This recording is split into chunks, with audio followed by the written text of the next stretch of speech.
Ladies and gentlemen, friends and truth seekers, today I want to explore an interesting dynamic in relationships that many of us have experienced or witnessed. The moment when someone you care about pulls away, goes quiet, and then after a period of silence returns. Sometimes with a test, sometimes with a challenge. It's the time after no contact, the time when you might feel both relief and uncertainty in equal measure. And yet, despite the mixed emotions, there's something deeply powerful happening beneath the surface. When we think about relationships, we often imagine them as a constant flow of communication, interaction, and connection. The idea of absence or space can feel uncomfortable and even unsettling, as though something is missing or the bond is weakening. But here's the truth: absence has a power all its own. It is in those quiet moments when there's no texting, no calling, no constant presence that we allow space for clarity to emerge, for emotions to settle, and for both individuals to reconnect with themselves in a deeper, more authentic way. Without constant contact, we are invited to step outside of the day-to-day noise of the relationship and take a moment for self-reflection. It's often when we're not entangled in the small details that we can gain a better understanding of our needs, our desires, and where we stand emotionally. Absence doesn't necessarily mean distance. It's a chance for both people to pause, recalibrate, and give themselves permission to grow individually. This kind of space, when approached with respect and understanding, allows each person to come back to the relationship not from a place of dependency, but from a place of fullness. And let's not forget the subtle magic that happens when absence creates longing, a longing that is rooted in appreciation for the other person. It's easy to take someone for granted when they're always there, but when they step back, even for a short time, it gives both parties the chance to reflect on what they truly value in the other. In that pause, there's often a space for gratitude to blossom. Absence can also prompt an awareness of the things we didn't fully recognize before, whether it's the way someone makes us laugh, how they support us, or the warmth of their presence. Moreover, when someone is given space, it's as though we're letting them breathe. This absence can give them the room they need to process their own emotions, confront any fears, or address any uncertainties that might have been overlooked in the rush of everyday life. This breathing room can lead to a deeper, more meaningful reconnection when the time is right, because it's not forced or rushed. The beauty of space lies in its ability to remove pressure and allow things to unfold naturally. This absence isn't just about the physical distance, it's about the emotional and mental freedom that comes with taking a step back. It's in that freedom that both people can realign themselves with what they truly want and need, creating a more intentional and grounded connection when they do come back together. The power of space is not something to be feared, but something to be embraced. It holds the potential for growth, clarity, and a deeper sense of understanding that can only be achieved when there's room for both people to be their full, authentic selves. Self-worth and boundaries are the cornerstones of any healthy relationship, whether romantic, platonic, or professional. Our self-worth is the deep understanding of our value, the intrinsic belief that we are deserving of respect, love, and care, not because of what we do, but because of who we are. When we have a strong sense of self-worth, we approach our relationships from a place of strength, not neediness. We know that we are enough, independent of anyone else's validation. This belief in our own value isn't dependent on constant reassurance from others, but rather on the quiet knowing that we matter simply because we exist. Boundaries, on the other hand, are the limits we set to protect and honor that self-worth. They are the invisible lines that define how we expect to be treated by others. Boundaries are not walls, but rather they are the framework that helps us navigate the world in a way that aligns with our values and our needs. Setting boundaries allows us to say yes to what feels right and no to what doesn't. They are the practical embodiment of our self-respect and an essential way of preserving our emotional well-being. When we fail to honor our own boundaries, we risk compromising our sense of self-worth. We might find ourselves bending to others' expectations, saying yes when we mean no, or sacrificing our needs for the sake of someone else's comfort. In doing so, we undermine the very foundation of who we are. But when we honor our boundaries, when we stand firm in our limits, we send a powerful message to the world and to ourselves. We are worthy of the same respect we give to others. Boundaries also teach others how to treat us. When we set clear, healthy boundaries, we are teaching people what is acceptable behavior and what is not. This is not about controlling others, but rather about creating an environment where both parties can show up fully and authentically. When someone crosses a boundary, it's not a reflection of our inadequacy, but rather a sign that the other person has not yet learned how to respect our limits. Our self-worth ensures that we don't take these violations personally, but instead see them as opportunities to reinforce our boundaries and communicate our needs. The strength of our boundaries comes from knowing that they are not walls to push against, but gates that allow us to protect our peace and prioritize our needs. A person who knows their worth will never feel the need to tolerate disrespect or unhealthy dynamics. They recognize that their time, energy, and love are precious, and they have every right to safeguard them. When we truly honor our own worth and maintain our boundaries, we also create the space for others to do the same, which leads to more meaningful, mutually respectful connections. Boundaries are not just about keeping certain behaviors out, they are about creating an environment where both people can thrive, knowing they are valued for who they are and not just for what they give. When someone tests you emotionally after a period of no contact or distance, it can evoke a range of responses within you. These tests often arise from an underlying desire to understand, assess, or even confirm the strength of the connection. While it may feel uncomfortable or unsettling, it's important to recognize that the emotional impact of testing is more complex than it might first appear. On one hand, it can feel like a challenge or a trial, an emotional puzzle that you're expected to solve. On the other, it can open the door to deeper understanding, not only of the person testing you, but of yourself as well. Testing often happens in moments of uncertainty when trust, feelings, or expectations are unclear. It's a way of seeking reassurance, trying to gauge where the relationship stands, or even evaluating whether the emotional safety of the bond is still intact. At its core, an emotional test is less about proving someone's worthiness and more about navigating vulnerability, trust, and the unspoken fears that linger beneath the surface. The person may be trying to understand whether they can rely on you, whether your feelings have changed, or if the dynamic between you both can still stand the test of time. In that sense, these tests aren't always about manipulation or power games, but are often reflective of deeper insecurities or emotional hesitations that need to be addressed. For the person being tested, the emotional impact can be disorienting. It can make you feel uncertain, questioned, or even unworthy. There's a natural instinct to protect yourself when faced with emotional tests, and it's easy to interpret them as signs of doubt or insecurity in the other person. This can cause a rush of negative emotions, confusion, frustration, or even resentment. You might wonder why you're being tested in the first place, or feel hurt that someone isn't fully trusting or accepting of you. These emotional reactions are valid, as testing often requires an individual to face feelings of vulnerability and fear. Yet when we pause and allow ourselves to reflect, we can recognize that the emotional impact is not just about the test itself, but about how we navigate the feelings it stirs within us. Another layer of the emotional impact comes from the way testing can bring up our own fears about abandonment, rejection, or inadequacy.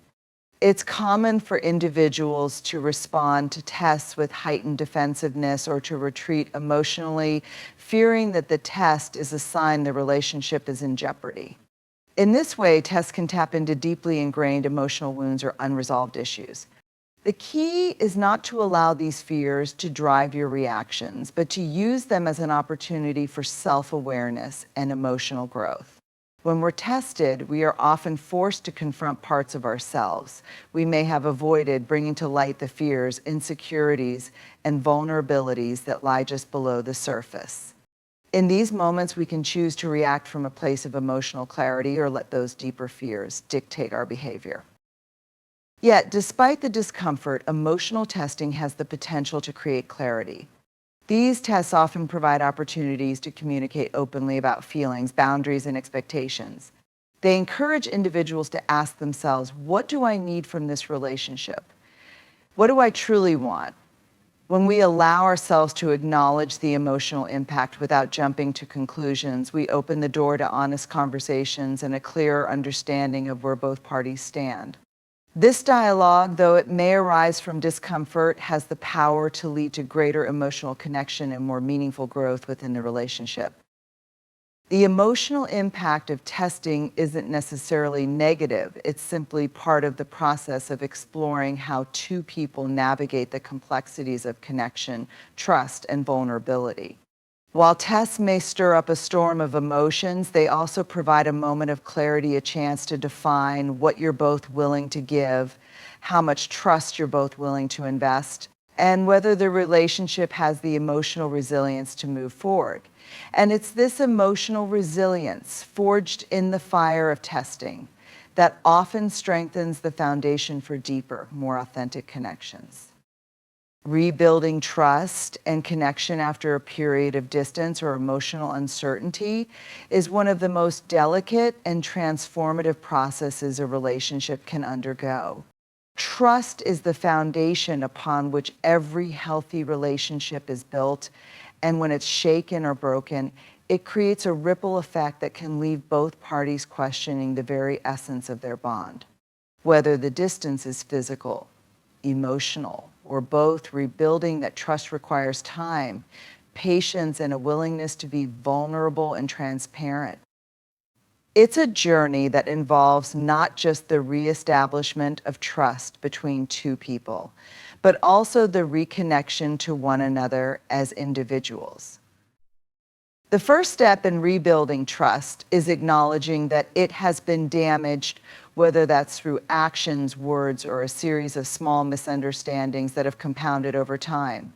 This acknowledgement is not about blame or shame. It's about coming to terms with the fact that something shifted in the relationship and the foundation needs to be addressed. Both parties need to be honest about where they stand, and each person must be willing to take responsibility for their role in the situation, even if that means confronting uncomfortable truths about themselves. Trust isn't something that can be restored by pretending the hurt didn't happen. It's about acknowledging the wound, understanding its impact, and being open to healing. Once the damage has been recognized, the next step is to create an environment where vulnerability can be safely expressed. Rebuilding trust requires openness, but also patience and understanding. Vulnerability can be a terrifying thing, especially if someone feels they've been hurt or let down in the past. But it is the key to restoring intimacy and connection. Without vulnerability, a relationship remains at the surface level, unable to dive deep into the true emotional needs of each person. In these moments, it's vital to listen with empathy, without judgment, and to communicate honestly about your fears, hopes, and desires. Both parties need to feel heard and validated before they can begin to rebuild the emotional bridge that connects them. Equally important in rebuilding trust is consistency in actions. Words can be powerful, but they must align with behaviors over time. Trust is reinforced when actions speak louder than promises, and when people show through their behavior that they are committed to making things right. Whether it's through small gestures of care, reliability in everyday actions, or the willingness to meet each other's emotional needs, consistent actions over time will gradually rebuild the confidence that was lost. Trust isn't restored overnight. It's a slow process that requires every step to be deliberate and meaningful. As trust is rebuilt, there must also be a shift in perspective, a shift from fear to openness. Many people, when they've been hurt, become afraid to let their guard down again. They might avoid emotional risks, fearing that another disappointment is just around the corner. But real reconnection requires both individuals to embrace the uncertainty of vulnerability and to take the risk of giving and receiving trust again. The shift isn't about erasing the past hurt, it's about moving forward together with an understanding that both people are capable of growth, change, and healing. Another essential component of rebuilding trust is understanding that forgiveness is a process, not an event. Forgiveness doesn't mean forgetting what happened or excusing the hurtful actions. It means letting go of the grip that the past has on the present. It's about making a conscious choice to release the weight of resentment so that both people can move forward. Forgiveness requires empathy, and it also requires time to process emotions and come to terms with the past. Sometimes forgiveness is an ongoing practice, one that is revisited when emotions resurface. But over time, it allows the relationship to become lighter and more open to growth. Throughout this process, it's important to maintain a sense of personal boundaries and self-respect. While rebuilding trust requires emotional investment, it doesn't mean losing sight of one's own needs and values. Boundaries serve as a way to protect one's emotional health while also giving space for the relationship to heal.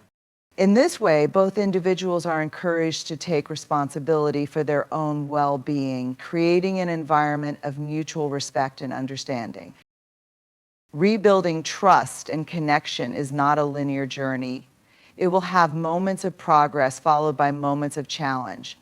There may be setbacks along the way, and emotions may fluctuate as both parties navigate the complexities of forgiveness, vulnerability, and reconnection.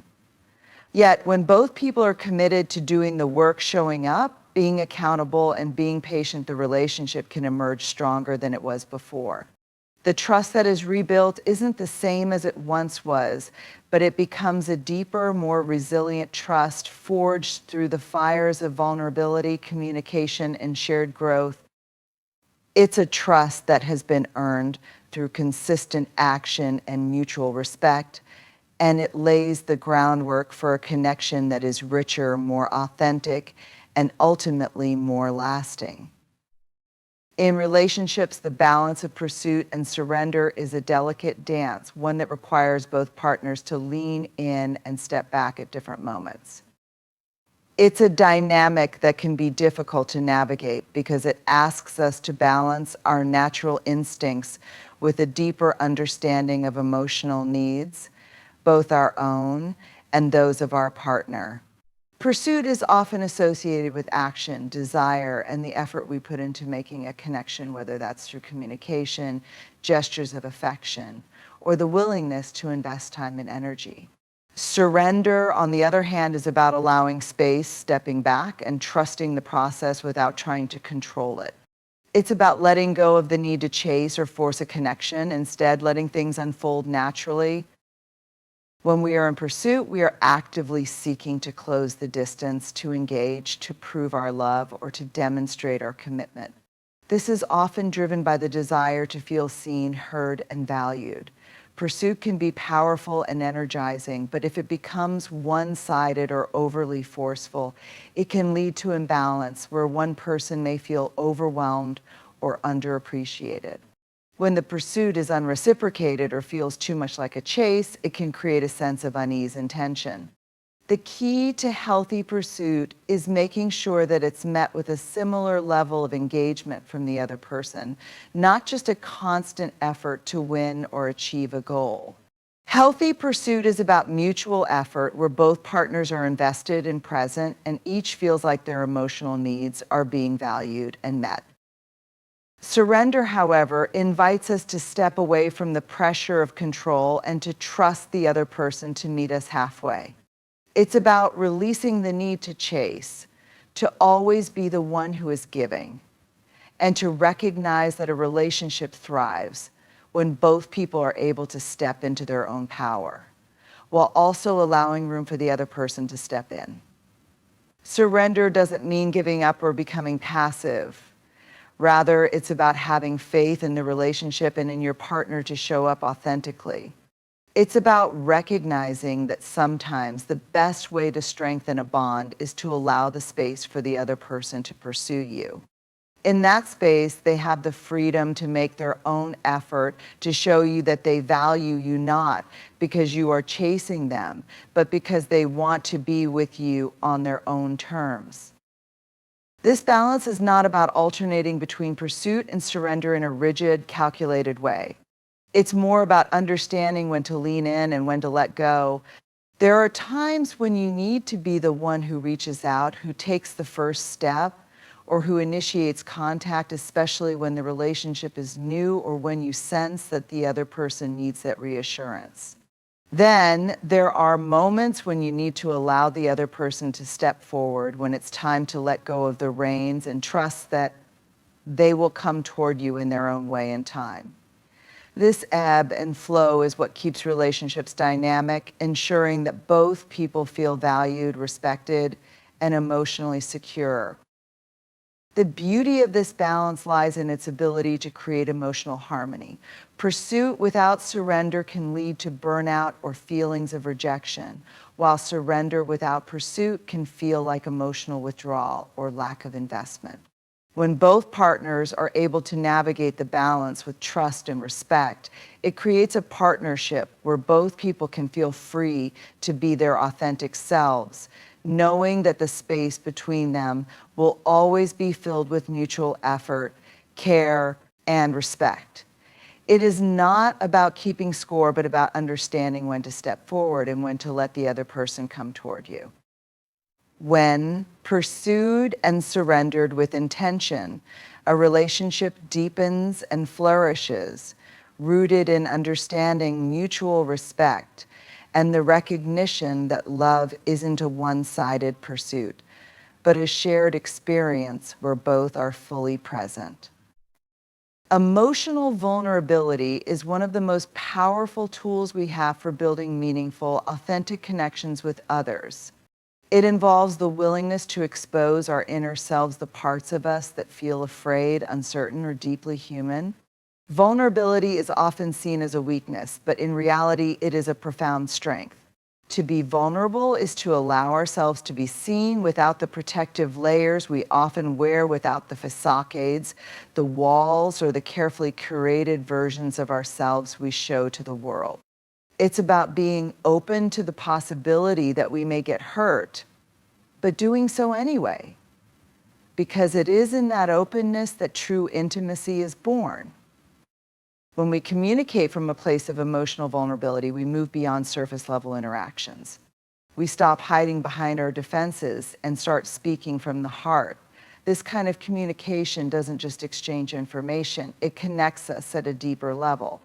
It's where we share our fears, our dreams, our insecurities, and our hopes for the future.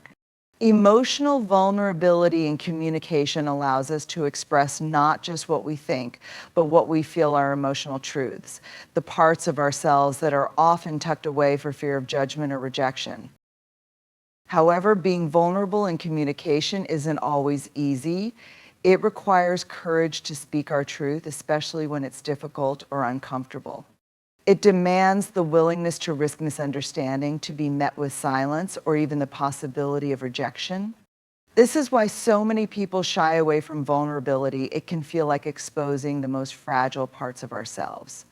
But when we avoid vulnerability, we also close ourselves off from the deeper connection and understanding that are possible when we truly open up.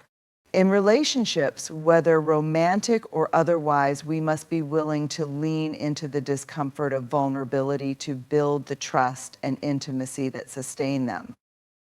One of the most important aspects of emotional vulnerability is recognizing that it's not just about sharing our feelings with others. It's also about being open to hearing and understanding the feelings of others.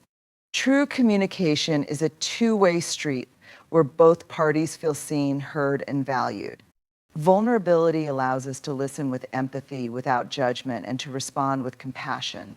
When we allow ourselves to be emotionally vulnerable, we create space for others to do the same, and this mutual exchange of feelings can lead to deeper, more compassionate connections. But emotional vulnerability isn't just about what we say, it's also about how we listen. When we communicate vulnerably, we need to be fully present, not just for our own feelings, but for the feelings of the other person as well. To listen vulnerably means we create space for the other person's emotions without immediately trying to fix, solve, or judge them. It's about offering them the gift of being truly heard and, in turn, feeling deeply understood ourselves. This kind of communication requires patience and presence. It's about making the other person feel safe enough to express their inner world, knowing they won't be dismissed or belittled. Emotional vulnerability and communication are not one-time acts, they are ongoing practices. The more we engage in vulnerable communication, the more natural it becomes to share our emotions and to listen to the emotions of others. Over time, this practice builds trust and emotional intimacy, allowing relationships to evolve into spaces where both people feel safe to be their true selves. Vulnerability, when embraced in communication, doesn't weaken us, it strengthens the bond between us.